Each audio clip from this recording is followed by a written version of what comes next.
So, yun guys. What's up sa inyong lahat guys? Sa aking mga viewers na matyagang nanonood kahit madalang upload. At so, yun na nga guys, ay may gagawin tayo ngayon. Totally, wala pa naman tawag si Amo. Kaya, magluluto tayo ng alimasag guys.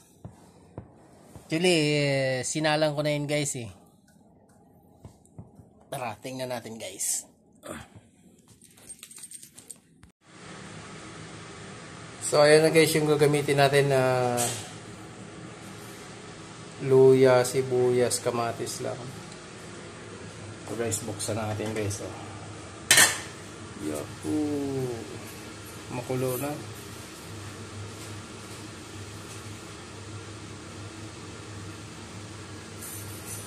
Kita nyo guys, nilaga ko lang yan guys sa suka kasi pag hindi ko nilaga sa suka, nagreklamo yung ibang lahi na katabi ng kwarto ko.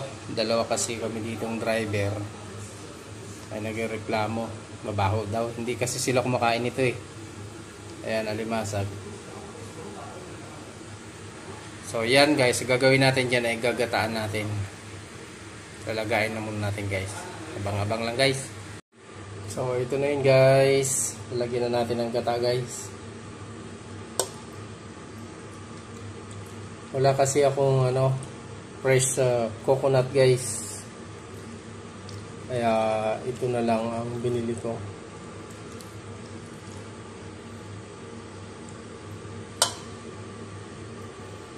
So ayan guys coconut milk. Ayan, coconut milk. Wala kasi yung pambihira lang kasi yung nyug dito guys. Walang nyug dito. Lahat ganito yung nila. Ayan. So ito guys, pakukuluin na lang natin to. So ayan guys, yummy.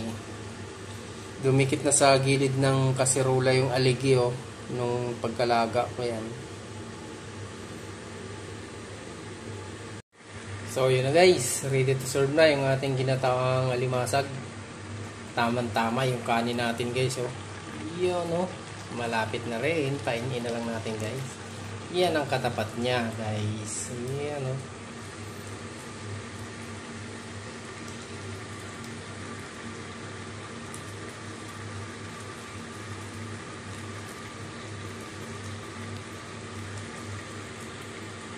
suwabe guys. So yun guys, hanggang dito na lang.